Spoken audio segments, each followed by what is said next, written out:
है कोरोना की स्थिति आज हमारे देश में। पिछले 24 घंटों में मामले घटे हैं या बढ़े हैं? जी हां, घटे हैं। 15,528 केसेस आए हैं, 25 लोगों की मौत हुई है। ये 24 घंटों का आंकड़ा हम आपको बता रहे हैं। इसका मतलब ये हुआ कि देश में कोरोना कम हो रहा है और 1,43,654 सक्रिय मामले इस समय हैं और ये भी कम हुए हैं। रिकवरी रेट काफी अच्छी है, 98.47%।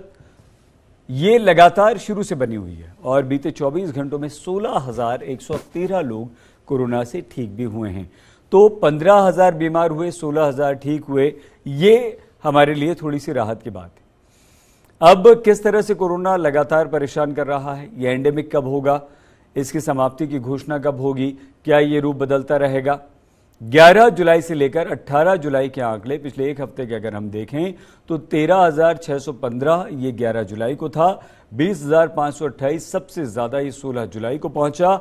ये आंकड़ा लगातार बढ़ रहा था, 20,000 13 जुलाई से शुरू होकर ये गया 16 जुलाई तक, लेकिन 17 जुलाई को ये कम हो गया, 4,000 से ज़्यादा कम हुआ, 16,000 पे आया। और अच्छी बात यह है कि 1,000 से ज़्यादा कम होकर आज 15,528 पर आ गया है। ये हमारे लिए राहत की बात है क्योंकि कोरोना कम हो रहा है। लेकिन वो कौन से राज्य हैं जो लगातार टॉप 5 में बने हुए हैं, जहां कोरोना लोगों को अभी भी परेशान कर रहा है, खतरे की घंटी बजा रहा है? तमिलनाडु 2,223, केरल 2,148, पश्चिम बंगाल 1,449, महाराष्ट्र 1,111 और कर्नाटक 1,108। इसमें यहां पश्चिम बंगाल कल जो था वो पिछले 48 घंटों में नंबर 1 था और अब वो तीसरे नंबर पर आ गया है। लेकिन तमिलनाडु 2,223 केसेस के साथ नंबर 1 पर आ गया है।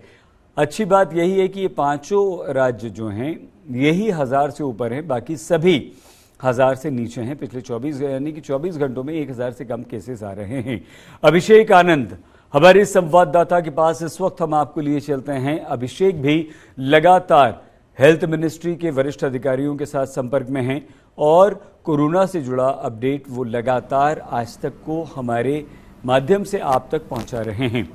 अभिषेक, ये जो स्थिति है कोरोना की, हम 3 दिन से देख रहे हैं कि कोरोना के केसेस में गिरावट आ रही है लगातार। ये क्या आगे जारी रहने वाली है या इसका कारण भी आप टेस्ट में कमी और दूसरा बता देंगे, या बरसात का ये जो मौसम है उसमें आपने पहले कहा था कि सईद यहां बढ़ेंगे मामले, तो अब ये घटना कितना अच्छा संकेत है और इसे हम कैसे देखें अभिषेक?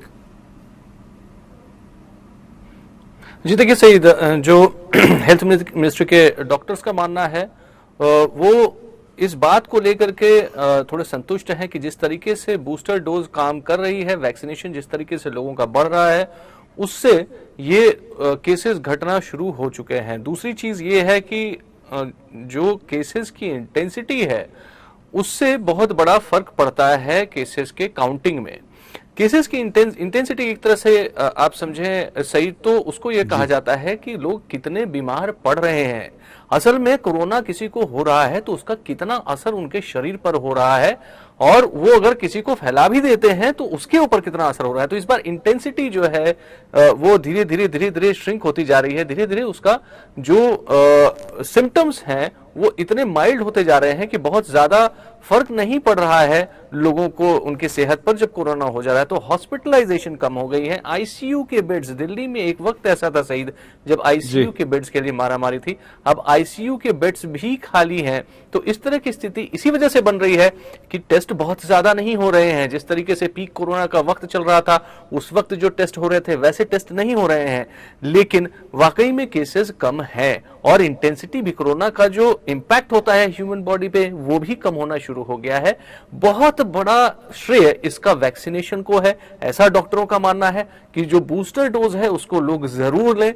उसके लिए बिना कोरोना पे कंट्रोल करना मुश्किल होगा। अगर कोरोना के केस बढ़ने शुरू हो जाते हैं तो एक ही लाइन ऑफ डिफेंस है हमारे पास, वो है बूस्टर डोज का वैक्सीनेशन। सही।